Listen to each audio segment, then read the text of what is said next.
ક્રોધને કોઈની ઓળખાણ નથી હોતી. એક ગુજરાતી દ્રષ્ટાંત છે, પ્રેરણા આપનારું છે, બહુ સુંદર દ્રષ્ટાંત છે, થોડું કરુણ પણ છે.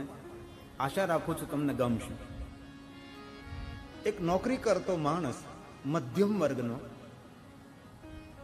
લોન ઉપાડીને થોડા પૈસા ભેગા કરીને જીવનમાં પહેલી જ વાર એક નવી કાર લે છે. અને જ્યારે નવી મોટર કાર આપણે લીધી હોય, આપણને કેટલો આનંદ હોય. આપણને સૌને અનુભવ છે ને. આપણી પાસે સાયકલ નથી, એમાં ટુ વ્હીલ આવ્યું, ટુ વ્હીલમાંથી મોટર આવી, અને પહેલી વાર આપણે જ્યારે મોટર લીધી હોય ત્યારે કેટલી ખુશી હોય, કેટલો આનંદ હોય તેને. આ માણસ નવી ફોર વ્હીલ કાર લઈને આવ્યો છે, આંગણામાં છોડી છે. એકનો એક દીકરો છે, પણ એટલો તોફાની, એટલો રંજાડી, વાતમાં તોફાન ધમાલ, આખા ઘરને માથા પર લઈને ફરે એવો તોફાની છોકરો. અને ઘણાના છોકરા આવા તોફાની હોય, અને છોકરાઓ તોફાન કરે ને. આપણી બાજુ ઘણા નામે તોફાન ભાઈ હોય, બોલો નામ જ તોફાન હોય. તોફાન ભાઈ, તોફાન ભારતી અમારામાં હોય, તોફાનગીરી, તોફાનપુરી, તોફાન ભારતી, નામ જ તોફાન. એટલો બધો રંજાડ કરે. આ બાપ પહેલી વાર કાર નવી લાવ્યો છે, નવી કાર છે. પણ જે છોકરો તોફાની હોય ને, તીવ્ર બુદ્ધિજીવી પણ હોય શકે. આંગણામાં કાર મૂકી, બાપ અંદર ગયો, કારની પૂજા કરવી છે, ગાડીની કંકુ ચોખા લેવા ગયો છે. હવે કંકુ ચોખાની થાળી લઈને કારની પૂજા કરવા માટે હજી બહાર આવે છે, ત્યાં તો પેલો છોકરો એક પથ્થર લઈને ગાડીને લીટા પાડતો હોય. નવી ગાડી, હાથમાં પથ્થર લઈ. અને બાપને એવો ક્રોધ, એલા તારું એટલું તોફાન, હજી નવી કાર લાવીને આંગણામાં મેં છોડી છે, કંકુનો ચાંદલો કરવાનો બાકી છે, પથ્થર લઈને તે ઘસી નાખી. હવે ક્રોધ કાબુમાં ન રહ્યો. કંકુ અને ચોખાની થાળી મૂકી એક બાજુ, અને લીધો પથ્થર હાથમાં, મારીને ટોચી નાખ્યો છોકરાને. અને પછી જે પથ્થર હતો એનાથી જે આંગળીથી લીટા પાડ્યા તે આંગળીને ચૂંદી નાખી, લોહાણ કરી નાખ્યો છોકરાને. નહીં પપ્પા. છોકરો તલેલા નાખવા લાગ્યો. પણ ક્રોધ એટલો છોકરાને માર્યો, એટલો છોકરાને ઢીવી નાખ્યો, અને જે પથ્થર હાથમાં હતો એ પથ્થરથી આંગળીને ચૂંદી નાખી. ક્રોધ શાંત થયો, જોયું કરે આ મારાથી શું થઈ ગયું. અને હોસ્પિટલ કોણ લઈ જાય? પછી બાપે જ લઈ જવાનું હોય ને. છોકરાને ઉચકી અને આ બાપ આ છોકરાને હોસ્પિટલમાં લઈ જાય છે. ડોક્ટરને સોંપી દેવામાં આવે છે. પોતાની જાત ઉપર ધૃણા થવા લાગી કે આવો મારો ક્રોધ, મારા છોકરાને એટલો બધું મેં માર્યો. ડોક્ટર સાહેબ પોતાના છોકરાને અંદર લઈ જાય છે, થોડી સાફ સફાઈ કરીને આંગળીને જોવે છે, પણ આટલી બધી આંગળીને ટોચી નાખી હતી. ડોક્ટર સાહેબ બહાર આવે છે અને પેલા ભાઈને કહે છે, ભાઈ ક્ષમા ચાહું છું, તમારા છોકરાને આંગળીમાં બહુ વાગી ગયું છે, તમારા છોકરાને આંગળી કાપવી પડશે. આ બાપ રડતો રહ્યો, આંસુ પાડતો રહ્યો, પોતાની જાતને ધિક્કાર આપતો રહ્યો, અને ડોક્ટરે છોકરાની આંગળી કાપી નાખી છે. પિતાને પોતાની જાત પ્રત્યે નફરત થવા લાગી કે મારો આવો ક્રોધ, મારા છોકરાને એટલો માર માર્યો, હાથમાં પથ્થર લઈને આંગળીને છોડી નાખી, આવું મારાથી થઈ ગયું. પણ ક્રોધ, અને આવો ક્રોધ ઘણા માણસો કરે છે. સગા વહાલા કપાઈ જતા હોય છે. હવે તો સારું થયું, સમજદારી છે. હવે તો ક્રોધથી શું નથી થતું. કોણ દીકરો, કોણ બાપ, કોણ કાકો, કોણ ભત્રીજો. ડોક્ટર સારવાર કરે છે, પાટાપિંડી કરે છે, અને છોકરાને ઘરે લાવે છે. છોકરાને સુરડાવ્યો છે, બાળક રડે છે. પિતાજીને કહે છે, પિતાજી બહુ જ પીડા થાય છે. બાપ શું બોલે? બેઠો રડે છે. બેટા મારો ક્રોધમાં મારા હાથમાં ન રહ્યો, બેટા ગાડીને તે પથ્થરથી ઘરડા પાડ્યા, ગાડી તો પછી આપણે સારી કરાવીશું. દીકરો કહે ગાડી તો સારી થઈ જશે પપ્પા, પણ અમારી આંગળીનું શું થશે? જવાબ શું આપે બાપ? રાત્રિ પડી, છોકરાને પીડા છે, છોકરાએ ખાધું નહીં એટલે એ બાપે પણ કાંઈ પેટમાં ન નાખ્યું, ઘરના કોઈ સભ્યો જમા નહીં. રાત્રિ પડી, છોકરો થોડીક વાર માટે આંખ બંધ કરીને સૂઈ ગયો છે, બાપ પણ થોડી વાર સૂતો. રાતમાં શું થયું ખબર નહીં, છોકરાને આંચકી આવવા લાગી. ડોક્ટરને બોલાવે છે ઘરે, ખબર પડી કે આ છોકરાને ધનુર થયું અને થોડી મિનિટોમાં એ તડપી તડપી અને છોકરો મૃત્યુ પામ્યો. એકનો એક દીકરો. આ ક્રોધ કેટલું નુકસાન કરે છે. બાપ માથા પછાડે પછાડીને રડે છે કે મારો એકનો એક દીકરો મેં મારો ગુમાવ્યો. સવાર પડી, સૌ સગા સંબંધી સૌ ભેગા થયા, એકના એક દીકરાને શમશાને વળાવીને પાછા ફેર્યા. થાંભલીને ટેકો દઈને બાપ બેઠો છે, સૌ તેના સગા સંબંધી મિત્રો બેઠા છે. સૌને જવાબ શું આપે? બોલવા જેવું કે હતું નહીં, કહેવા જેવું હતું નહીં, કઈ સમજાવવા જેવું હતું નહીં. હું કહેવા એ જઈ રહ્યો છું કે ક્રોધ માણસના જીવનમાં કેટલો નુકસાન કરે છે. આપણે જે વાતમાં ક્રોધ કરીએ છીએ, નાનકડી વાતોમાં ઘરની અંદર કેટલા ક્રોધ કરતા હોય છે, કેટલા માથા પછાડતા હોય છે. આ ક્રોધનું દ્રષ્ટાંત છે.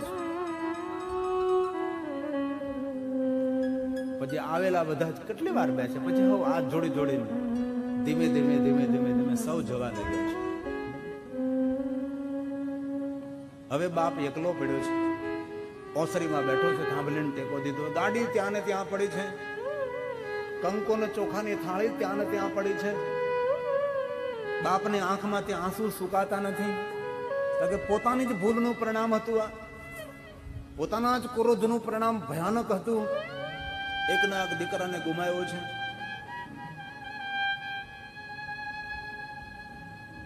લમણે હાથ દિન બેઠો છે, ગાડી સામે પડી છે આંગણામાં. હવે બાપે નિર્ણય લીધો છે, મારો છોકરો જતો રહ્યો, પણ મારા છોકરાએ જે એના હાથથી ગાડીને લીટા પાડ્યા છે, એ મારી દીકરાની યાદમાં એ લીટા મારે વીખવા નથી, એ રાખવા છે રોજ માટે. દીકરો તો જતો રહ્યો, પણ દીકરાના હાથથી જે લીટા ઘરડા પાડેલા હતા, રોજ માટે મારે રાખવા છે. ભાંગલ પગે અને હારી ગયેલી જિંદગીથી એ બાપ ઉભો થાય છે અને ધીમે ધીમે કદમ ભરતો પોતાની નવી પડેલી આંગણામાં કાર અને પાસે જાય છે. અને કારમાં જે જગ્યાએ ઘરડા લીટા પાડ્યા હતા, નજદીક જઈ ધૂળ ચડી ગયેલી છે, થોડો હાથ ફેરવે છે, કારણ કે દીકરાના હાથથી પડેલા ઘરડા છે, હવે યાદમાં રાખવા. દીકરો તો જતો રહ્યો, પણ હવે રોજ માટે આ ઘરડાઓ લીટાઓ જે છે એ રાખવા છે. તેથી ધીમે એકથી હાથ ફેરવે છે, હાથ ફેરવી ધૂળ દૂર કરે છે, નજદીકથી જોવે છે. એ ગાડી ઉપર પથ્થરથી એ દીકરાએ લીટા કે ઘરડા નહીં પાડ્યા હતા, પણ પથ્થરથી લખ્યું હતું કે મારા વહાલા પપ્પા. આ બાપ વાંચી અને બાપનું હૃદય તૂટી જાય છે. અરે દીકરા, દીકરાનો પ્રેમ ઉભરાણો હતો. નવી ગાડી પપ્પા લાવ્યા છે, પથ્થરથી લખી નાખ્યું મારા વહાલા પપ્પા. બાપ આ લાગણી અને વેદનાને સમજી ન શક્યો અને બાપનો ક્રોધ દીકરાને ભરખી ગયો.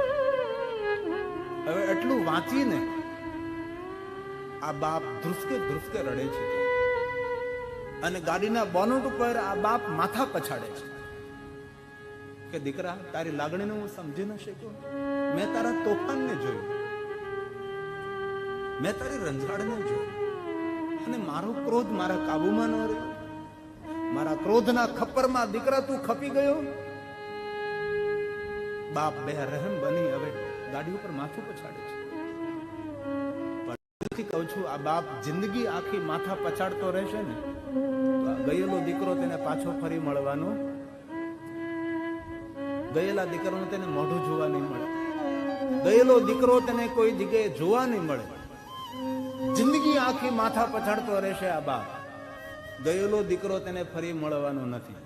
તમારો કહેવાનો અર્થ એ છે, આપણા ક્રોધના ખપ્પરમાં આપણા પરિવારનો માણસ કોઈ ખપી ન જાય, આપણા ક્રોધના ખપ્પરમાં આપણે સ્વયં પણ ખપી ન જઈએ, એની આપણે કાળજી રાખવાની છે.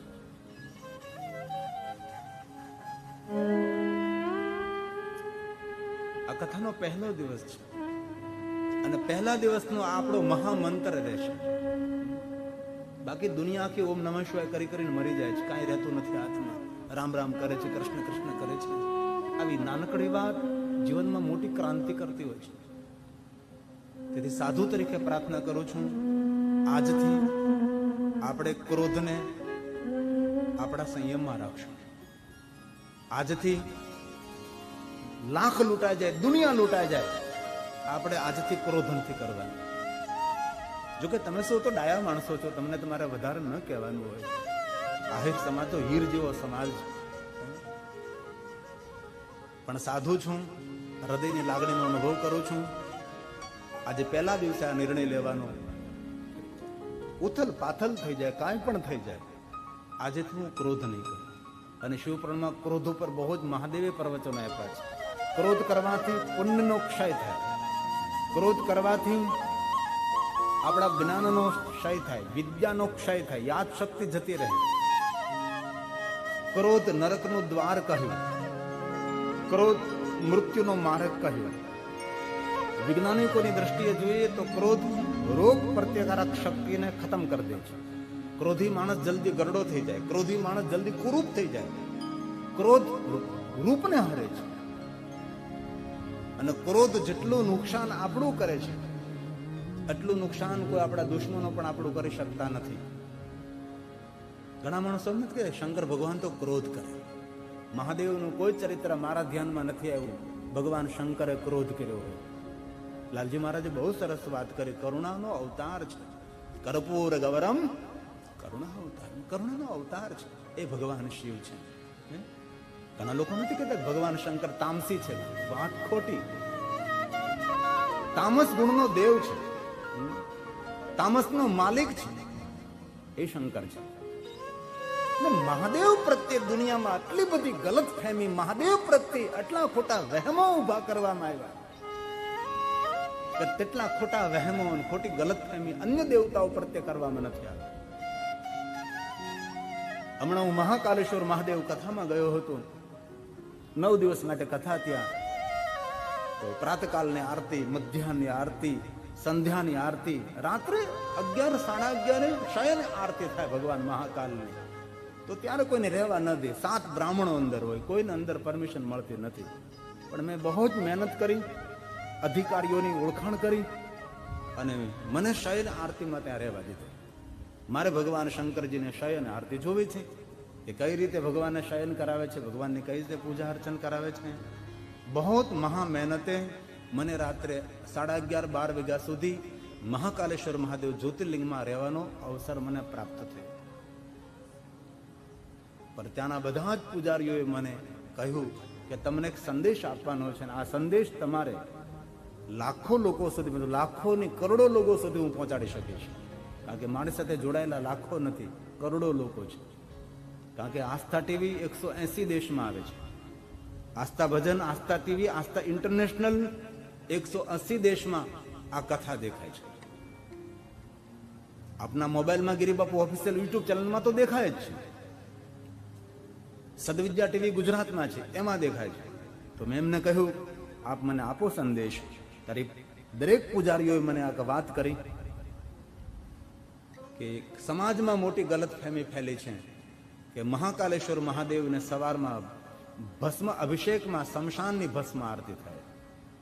તો પૂજારીઓએ કહ્યું, ભૂત ઓર ભવિષ્ય, પહેલા પણ નહીં, અત્યારે પણ નહીં અને ભવિષ્યમાં પણ નહીં, મહાકાલેશ્વર મહાદેવને કોઈ દિવસ શમશાનની ભસ્મ ચડી નથી, ચડાવતા નથી અને અમે ચડાવવા પણ દેતા પણ નથી. એક દુનિયામાં મોટી વહેમ ગલતફહેમી ફેલી હતી. અને એ ગલત ફહેમી આપણે જ ફેલાવી હતી. સાહિત્યકારો હોય, લોક સાહિત્ય કલાકારો હોય, અમારા જેવા પ્રવચનો કરી કરીને સમાજમાં ગલત ફહેમી પેલે મહાકાલને શમશાનની ભસ્મ પહેલી ચડે છે, જે શમશાનમાં ભસ્મ આરતી થાય છે, એ આ સમાજમાં એક જૂઠ ફેલાયેલો છે, હળાહળ જૂઠ. એ પૂજારીઓ કહ્યું કે એક વાર કોઈ મંત્રી ગુજરી ગયો હતો અને મંત્રની શમશાનની ભસ્મ લાવ્યા હતા. અમારી સાથે ઘણું બધું આંદોલન થયું, પણ એ મંત્રની શમશાનની ભસ્મ પણ અમે શિવજીને ચડાવવા દીધી નથી. તો આ તમારે પણ ધ્યાનમાં રાખવાનું છે. કોઈ પણ વાત કરે કે મહાકાલેશ્વર મહાદેવને શમશાનની ભસ્મ ચડે છે, ઊંચો હાથ કરીને કહેવાનું કે આ વાત જુઠ્ઠી છે. મહાદેવને શમશાનની ભસ્મ મહાકાલેશ્વરમાં ચડાવવામાં નથી આવતી. આ એક વાતને સાફ કરવાની છે. બીજી એક મને પૂજારીએ વાત કરી કે લોકો મહાશિવરાત્રિને શિવના લગ્નનો દિવસ સમજે છે. ગુજરાતમાં તો નથી સમજતા. મધ્યપ્રદેશ, રાજસ્થાન, उत्तर भारत, वाराणसी में और उज्जैन में लोग महाशिवरात्रि ने दिवसे लोग शिव पार्वती ने विवाह महोत्सव उजवे. महाशिवरात्रि भगवान शिव અને પાર્વતીનો વિવાહ મહોત્સવ નથી. મહાશિવરાત્રિ શિવલિંગની પૂજાનો પહેલો દિવસ છે. લિંગ પ્રાગટ્યનો પહેલો દિવસ, એને આપણે મહાશિવરાત્રિ કહીએ છીએ. પૂરા ભારતમાં આ વાત ફેલેલી છે કે મહાશિવરાત્રિ ભગવાન શિવ પાર્વતીના લગ્નનો દિવસ છે. આટલી મહાદેવ પ્રત્યે ગલત ફહેમી. આસ્થા ટીવી, આસ્થા ભજન, આસ્થા ઇન્ટરનેશનલમાં 24 કલાક હું રહું. એનું કારણ એ છે કે હું શહેર શહેર, ગામડે ગામડે હું નહીં પહોંચી શકું, પરંતુ મારી કથાના શબ્દો આપણે શિવકથા ટેલિવિઝનના માધ્યમથી ગામડે ગામડે, ઘરે ઘરે, દેશ દેશાંતર તક પહોંચી શકે, એનો મારો આ પ્રયાસ છે. तो महाकालेश्वर महादेव ने शमशान ने भस्म चढ़ावा नहीं आती. आइए 1 मिनट के लिए महाकालेश्वर महादेव को याद करें भाव से और आदर के साथ. आ कीर्तन महाकालेश्वर सानिध्य में बनावेलू है, कोईनु गायेलू नहीं, अमारू पोतानु सर्जन है.